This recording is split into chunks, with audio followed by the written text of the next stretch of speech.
म्हणा सोपे ना. आओ माय बाप, माझ्या माऊलींनी तर किती वेळा सांगितलं हरिमुखे हरिमुखे. आव म्हणा पण जमत. सद्गुरूंनी गुरूंनी संतांनी दिलेल्या नामाचा उपदेश. संत सांगतात, सद्गुरू सांगतात, कधीही घ्या, केव्हाही घ्या, कुठेही घ्या, कसाही घ्या, पण आपलं गोड तिथंच पेट खातो. माणूस सगळी साधनं करतो. सध्याच्या काळातल्या माणसाकडे पैसा आला,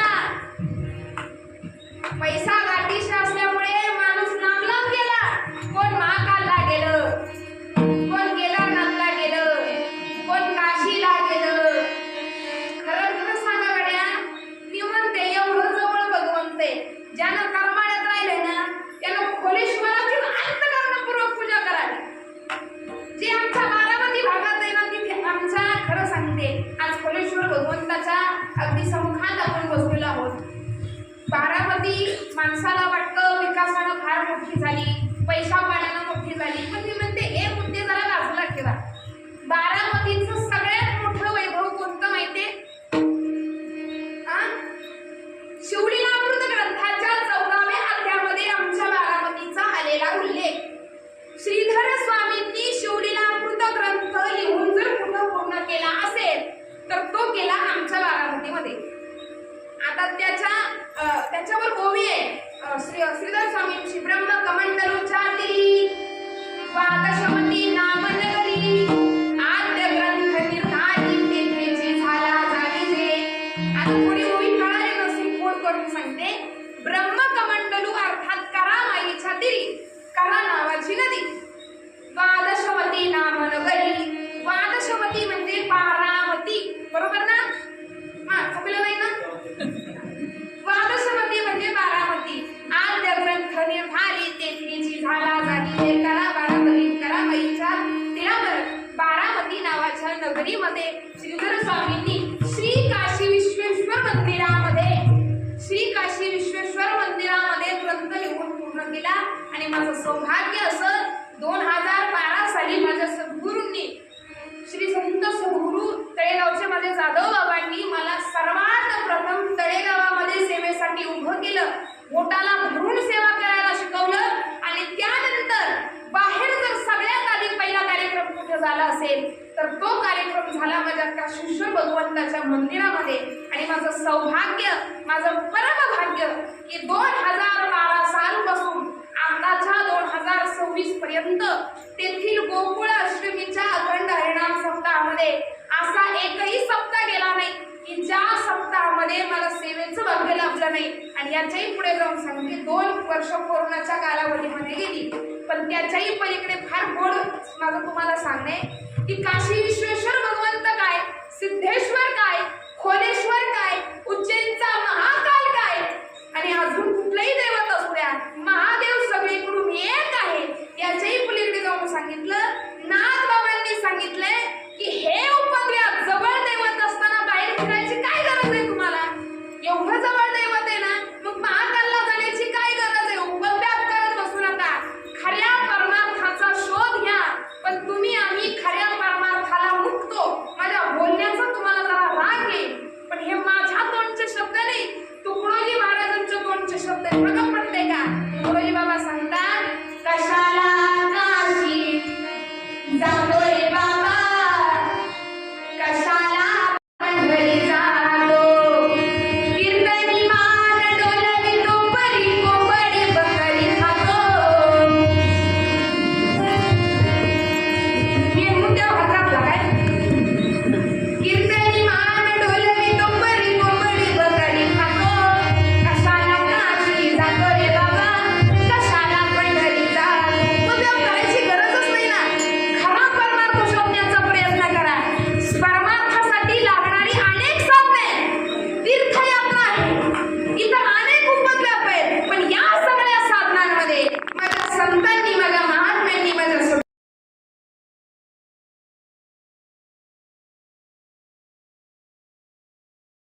आणि 5 कर्मेंद्रिय कोणती?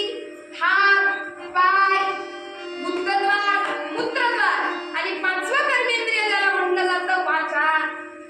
आता मला खरं खरं बसलेल्यांनी सांगा, वाचा म्हणजे नेमका कोणता अवयव? बोला. आपण काय म्हणतो, वाचा बसली का काय म्हणतो का नाही? मग वाचा हा नेमका कोणता अवयव झाला? हे दिसतं ते तोंड, तोंडाच्या आत दाताच्या मध्ये जीभ, त्याच्या खाली बोला की सगळ्याला आहे घसा, याच्याही पलीकडे अजून काय? हे तोंड. मग ह्याला वाचा म्हणायचं का? नाही हो. वाचेचे 4 प्रकार: परा, पश्यंती, मध्यमा आणि परा इथून चालू होते, पश्यंती इथं येते, मध्यमा इथं असते आणि ही असणारी वैखरी जी मी बोलते आता ती वैखरी. ऐकाय ना? नाही ना परापर्यंत जाता जायला जमलं, वैखरीने चालू करा. मुद्राती 5वी लावून या, ह्या मार्फत शेवटच्या परापर्यंत जाता येतं. पण जर वैखरीतच आलं नाही तर परापर्यंत जाणार कसं तुम्ही? मग वाचा म्हणजे आतून येणारा जो स्वर. म्हणजे संत सांगतात परमार्थाचा आजी भाव वाचे देव स्मरावा. त्या भगवंताचं वाचेनं स्मरण असावं. पण याच्याही पलीकडे जाऊन पाहिलं, वाचेनं देवाचं स्मरण करण्यासाठी आधी त्या देवाचं नाम असणं गरजेचं. आणि देवाचं नाम आपल्याला मिळण्यासाठी जीवनामध्ये संत सद्गुरू भेटणे गरजेचे आहे. म्हणजे ज्ञानोपाराय सांगतात, गुरु तेथे ज्ञान, ज्ञानी आत्मदर्शन, दर्शनी समाधान अति जैसे.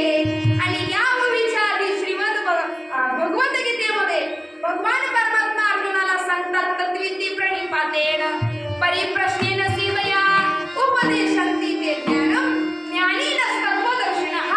नामाचा उपदेश व्हावा, त्या नामाचं ज्ञान व्हावं असं जर वाटत असेल तर सगळ्यात आधी ज्या संतांकडे ते नाम आहे त्यास ते संत जीवनामध्ये येणं गरजेचं आहे. परंतु बहु अवघड आहे. सगळ्यात मोठं संत वाङ्मयातील व्यक्तिमत्व ज्यांचं नाव नामदेव महाराज. ज्या नामदेव महाराजांनी उपद्व्याप बरेचसे केले, परमार्थ बराच मोठा केला आणि तुम्हा आम्हासारखा सामान्य नाही. काय म्हणतात? फिरविले देऊळ नामदेवा हाती. ज्यांच्या हातून देवानं दूध प्यावं, ज्यांच्या हातून देवानं जेवावं, ते संत म्हणजे नामदेव महाराज आहे. पण त्याच नामदेव महाराजांची देवानं 2दा परीक्षा घ्यावी. पहिली परीक्षा गोरोबा काकांच्या द्वारे घेतली गेली. ज्या वेळेस सगळे संत बसले असताना थापटणं सगळ्या संतांच्या डोक्यात मारून पाहिलं, तेव्हा ते थापटणं फक्त एकाच जणाला लागलं आणि ते म्हणजे नामदेव महाराजांना. जसं थापटणं लागलं तशी तळपायाच्या मस्तकात गेली आणि हा प्रकार माझ्या ज्ञानोपारायांच्या मुक्ताईला पाहिला. आणि ती इवलीशी मुक्ताई माझ्या नामदेव महाराजांना म्हणते, अखंड जयाला देवाचा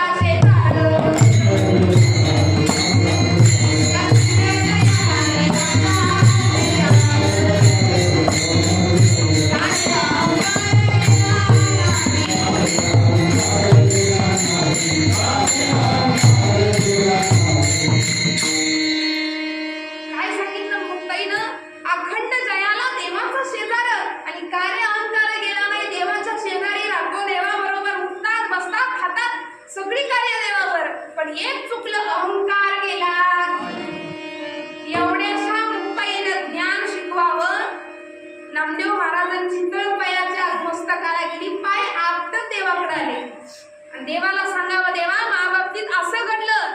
त्यावेळेस देवानं सांगावं, नामा अरे त्यांचं काहीच चुकलं नाही, चुकलं तुझं. का देवा माझं चुकलं? काय माझ्याकडून चूक केली, चूक झाली? त्यावेळेस देवानं सांगावं, नामा तू मला अजूनही ओळखत नाही. पहिल्या परीक्षेमध्ये नामदेव महाराज नापास झाले. आता दुसरी परीक्षा देवाने घ्यायची ठरली. म्हणले तू मला ओळखत नाही, मी कसं तुम्हाला ओळखत नाही? म्हणजे बघू द्या, तुझीच तुला दिसून येईल. दुसऱ्या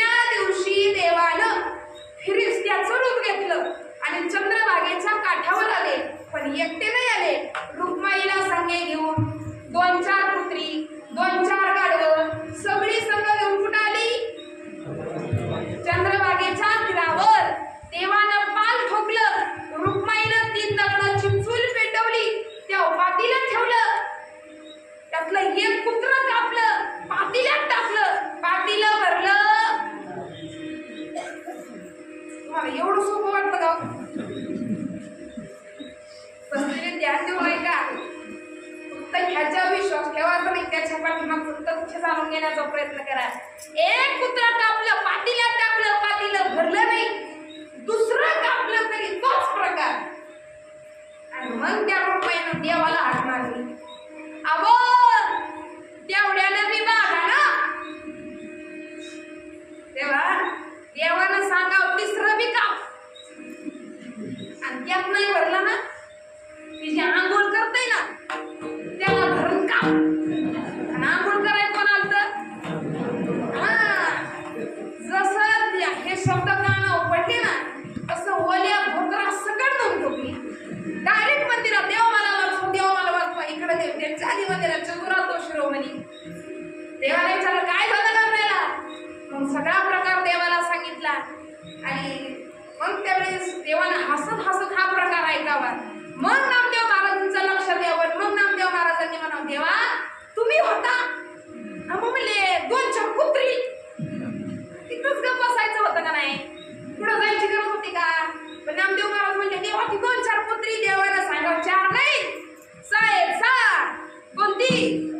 काम क्रोध लोभ शून्य पाठी लागली लोटार. सांगायचं तात्पर्य काम क्रोध लोभ मद मत्सर ही 6 कुत्री नामदेव महाराजांच्या मागे लागलेली. मग ती सगळी कुत्री झटकायला सांगितली, कापली म्हणजे त्याचा विनाश केला. तिथंच विकारांचा मूळ नायनाट झाला.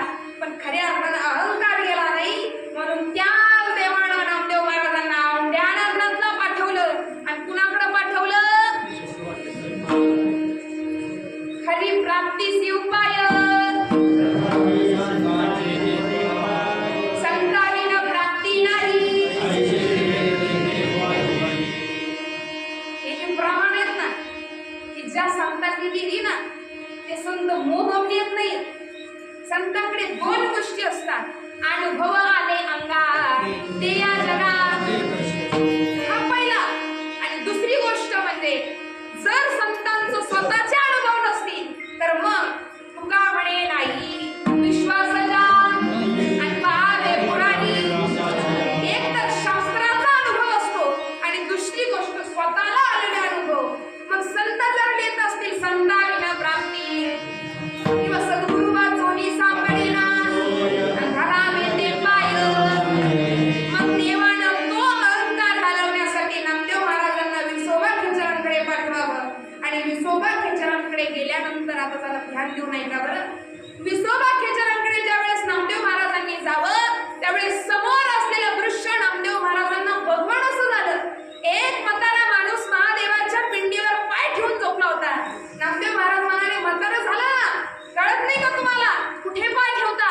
त्यावेळेस विसोबा खेचरांनी सांगावं वय झाल्यामुळं पाय उचलत नाही, तेवढं पाय उचलून खाली ठेव, पाय धरावेत खाली ठेवावे, तेवढ्यात खाली महादेवाची पिंड तयार व्हावी.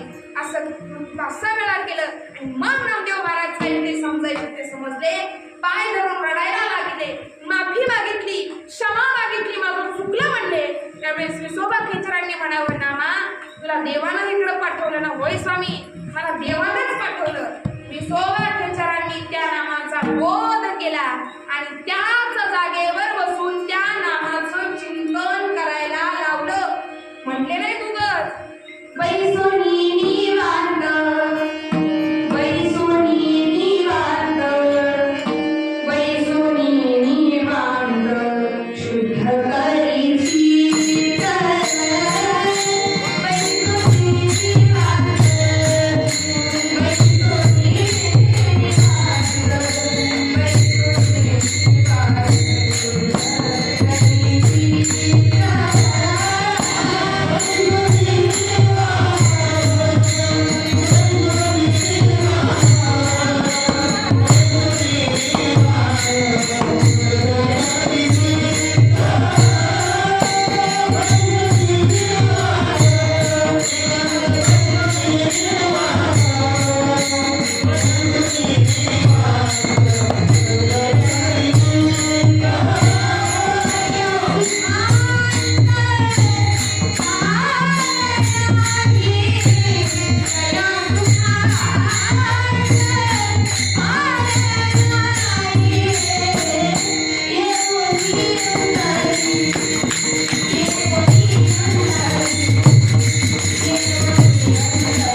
काय केलं असतं हा दगड घातला असता दगडातून नाही सापडलं ती त्याने आणलं असतं हा सांगायचं तात्पर्य खरा देव नामदेव महाराजांना कळाला आधी फक्त सगुण माहित होता पण निर्गुण भगवंताची ओळख करणारे फक्त संत असतात फक्त सद्गुरू असतात आणि ज्या वेळेस मी सौभाग्यचराकडून त्या नामाचा बोध झाला ना त्यावेळेस सगुण आपला तो दिसत होता पण निर्गुण आपलाही दिसू लागला आणि ऐका त्यावेळेस त्या नामदेव महाराजांनी त्या नामाचं असं चिंतन केलं की नामदेव महाराज म्हणतात नामा म्हणे हे सर्वाई ओळख झाली सर्वाई सगळ्यांच्या अंतःकरणातला देव दिसणारा परंतु तो देव दिसण्यासाठी संतांनी दिलेलं नाम त्या नामाचं केलेलं नामस्मरण आणि याच्याही पलीकडं नुसतं संत भेटून उपयोग होत नाही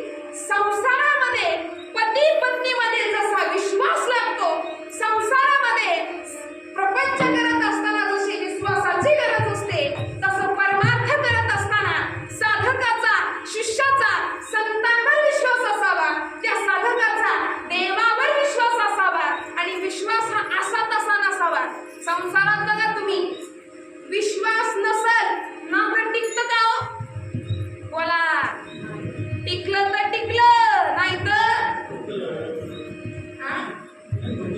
हुकलंच आणि आता तर हुकलंच आहे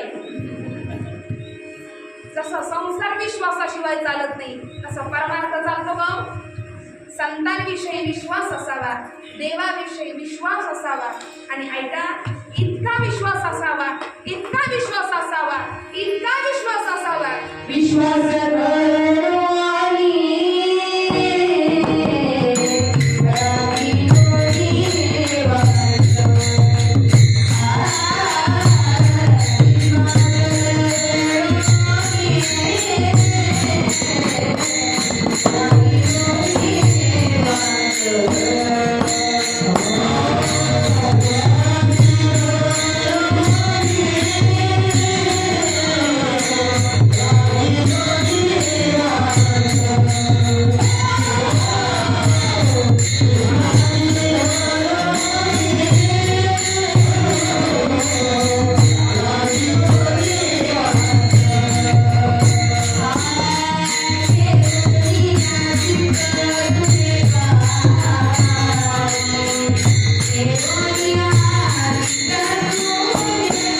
अहो सांगायचं माझं तात्पर्य फक्त इतकंच, देवावर जर विश्वास ठेवला तर इतर साधनं करायचीच गरज नसतात.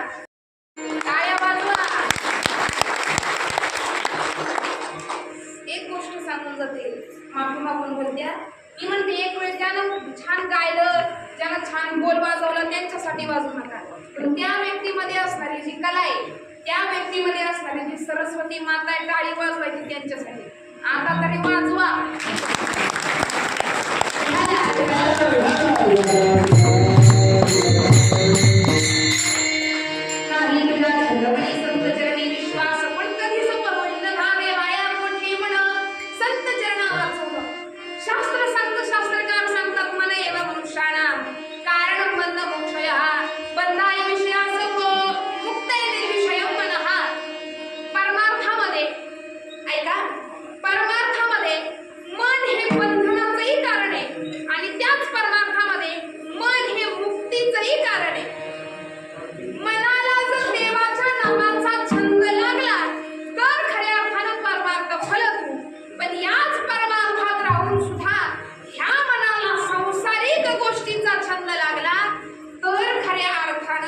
जीवन सफल होणार नाही. मग संत सांगतात गोविंद गोविंद मना लागलिया. किती छंद असावा मग गोविंद ते गाया, आणि भेद नाही देवा इतका छंद अंतकरणाला असावा. देवाचं नाम घ्यायला लागलं ना, माणसाच्या जवळपास काय चालू आहे, कोण होतं, कोण आलं, कोण गेलं याचा भरोसा आपलं थोडं उलट आहे. आपण परमार्थ करतो पण संसारात लक्ष देत करतो. सध्या चालू असलेला श्रावण महिना, श्रावण महिन्यामध्ये आमच्या बऱ्याचशा महिला उपासना करतात. कोणती उपासना करतात? बऱ्याचशा महिला 11वा अध्याय वाचतात, बरोबर ना? कोण शिवलीलामृत वाचतो, पण ते शिवलीलामृत वाचत असताना, तो अध्याय वाचत असताना आमच्या महिला सांगतात 4 शिट्ट्या झाल्या, गॅस बंद करा, दूध उतवालं, गॅस बंद करा. म्हणजे वाचतंय मुखानं एक चालू आहे, पण डोक्यात छंद असा असावा, मुखात नाम अशा पद्धतीने असावं ना की ज्या वेळेस ते नाम आतमध्ये उतरलं जाईल ना, त्यावेळेस त्या अंतकरणात उतरलेल्या नामाशी आपण इतका एकरूप झालं पाहिजे, इतका एकरूप झालं पाहिजे की मगाशी सांगितलं देव पावयासी, देव हीच काया आणि काया हीच देव, ही अवस्था प्राप्त होते. याला म्हणायचं देवाच्या नामाचा छंद. म्हणून हे मंत्र त्या नामामध्ये तल्लीन केलं, संतांचं चरणावर आरूढ केलं, तर माणसाला इतर काहीच करण्याची गरज नाही. हेच नाथबाबा आपल्याला सांगतायत. परंतु त्यासाठी नाथबाबांनी सांगितलेली 2 सूत्र तुम्ही आम्ही सांभाळली, संतांच्या चरणावर विश्वास ठेवला, त्यांनी दिलेल्या देवाच्या नामाचं स्मरण केलं. पण आता सगळ्यात महत्वाचा मुद्दा, आता जरा कान उघडं ठेवून ऐका. एवढा उपद्व्याप नाथबाबांनी अभंगात का सांगितला? कारण त्या उपद्व्यापामुळे शेवटची एक गोष्ट साध्य होणार आहे, आणि ती अशी साध्य होणार आहे की माणसाच्या जीवनाचं कल्याण होणार आहे. कोणती गोष्ट साध्य होणार? त्या नामाच्या जीवावर तुम्हा आम्हामध्ये जे निर्गुण स्वरूपामध्ये असणारं तत्व आहे, ज्याला तुम्ही आम्ही आत्मा म्हणतो, आत्मा जर लय डोक्याच्या वरनं जात असेल, तर ज्याला तुम्ही आम्ही जीव म्हणतो, त्या जीवामध्ये शिवाचं दर्शन झाल्याशिवाय राहणार. कारण माझ्या प्रत्येक संतांनी सांगावं, हृदयबंदी खाना. देव कुठे? देव आहे, देव आहे हृदय मंदिरी. मग हृदयबंदी खाना केला नाथ विठ्ठल. याच्याही पुढे सावतावणे कांदे जपना मावळी, हृदय कमळी पांडुरंग. आणि अजून मी विश्वास बसत नसेल, ज्ञानेश्वरीचा 9वा अध्याय, तैसा हृदयामध्ये मी राहू असता सर्व सुखाचा की भ्रांती शिकामू. या सगळ्यावर एक डोक्यात द्यायचं. जसा मंदिरात आहे ना खोलेश्वर भगवंत, तसा तुमच्या माझ्या अंतकरणामध्ये, तसा तुमच्या माझ्या हृदयामध्ये